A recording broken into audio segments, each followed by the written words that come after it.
part 4 in lecture 3. Here we are going to discuss a special structure called the match case structure. Now, I mentioned about alternative structure called switch case structure in some other languages when we were discussing multi-way selection in the previous part. And we said that in Python, we don't have the switch case structure, but this match case is maybe something somewhat similar, not exactly equivalent to switch case thing in other languages, but this is a recent addition, the match case structure, right? So let's look at that. So why we actually discuss this is for completeness sake. So one can probably again say that it has not much in common with if else, but because it's somewhat similar to a switch case, maybe somebody might raise this thing. So so that it's good to know, right? So that's why we include this in the discussion. And so match case structure is something which was introduced in Python version 3.10, aimed specifically for pattern matching. So it's not in a way to, catch up with the C, Java languages where you had like switch case.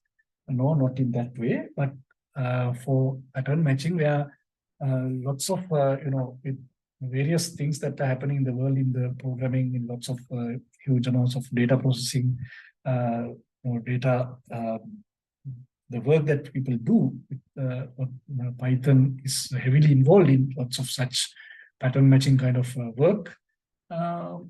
So maybe they felt that there is a need for such thing, right? So they use this match, they introduce a match and case keywords, but remember they are referred to as soft keywords related to pattern matching. So what is soft keywords is actually they are, normally we say keywords. Keywords are reserved in all conditions. Under all situations, normal keywords have special meaning, right? If is one such thing, else is another thing. These are keywords, the standard keywords in the Python language. Wherever you use it, it has the same kind of a meaning, right? But soft keywords are special things that may have been added later, and it simply means it's reserved under specific context. In a specific situation, it will be basically reserved, right? Reserved means it has a special meaning, so you can't use it for other purposes, right? So the two keywords are therefore match and case. So they are used for situations that are related to pattern matching, while still preserving compatibility with existing code, right? So that's the idea. So we actually, the match and case things, this match case structure has lots of capabilities. But we are not going to discuss any of those, right? So we are simply doing a little bit of a simple structure in a sense that is comparable to if else, because then it will be can be considered in a similar manner to switch case structures in others, right? So, but we have to mention that match case is actually not intended in that manner. They were intended to be used in a more complex situation, in more powerful manner, to do a lot of advanced pattern matching, right? Which is not possible with if, else, and so forth. So here's just a we'll look at this syntax and example. So you will write the match keyword followed by some expression, and then anything that matches with that expression, a pattern. Something that matches with that expression, pattern 1, then you have some statements. And this is for the first pattern, the case with pattern 1, these are the statements. What it means is that if that expression evaluates to some value, and if it matches with this pattern 1, then these statements will get executed. That's all. Other things will be skipped. And you go out of this compound. So this whole thing is the compound statement, right? And otherwise, actually, it will basically compare with the next pattern. And if that expression value matches with the pattern 2, then these statements will get executed. And so on and so forth. Finally, you have some special situation.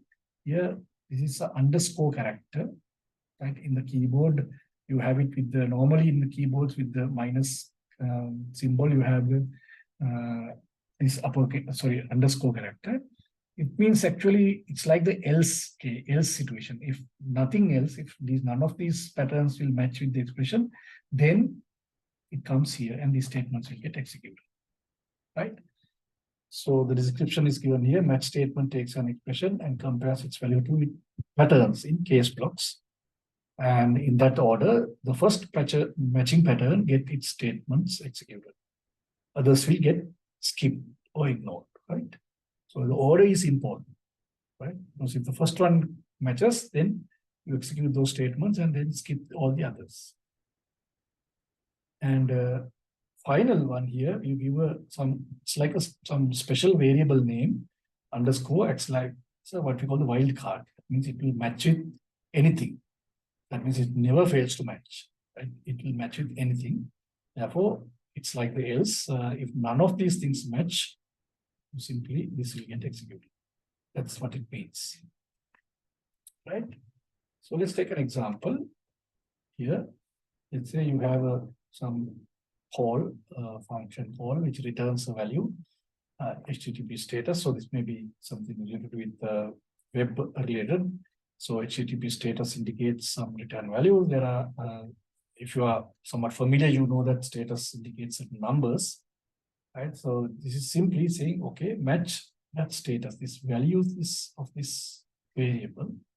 You give that as the expression here, and then have these case statements. So what it says is that if this status is equal to 400, in this case, we are actually showing a very simple usage, right? Matching exactly with the number.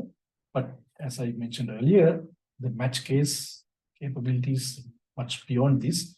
You can do other forms of pattern matching. In this case, the exact matching, the value of status will be equal, you checked against the value 400.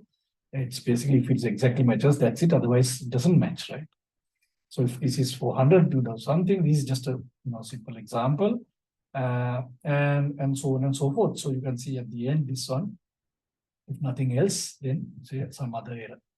You are simply doing print. This is for demonstration purpose. Something different here you can get.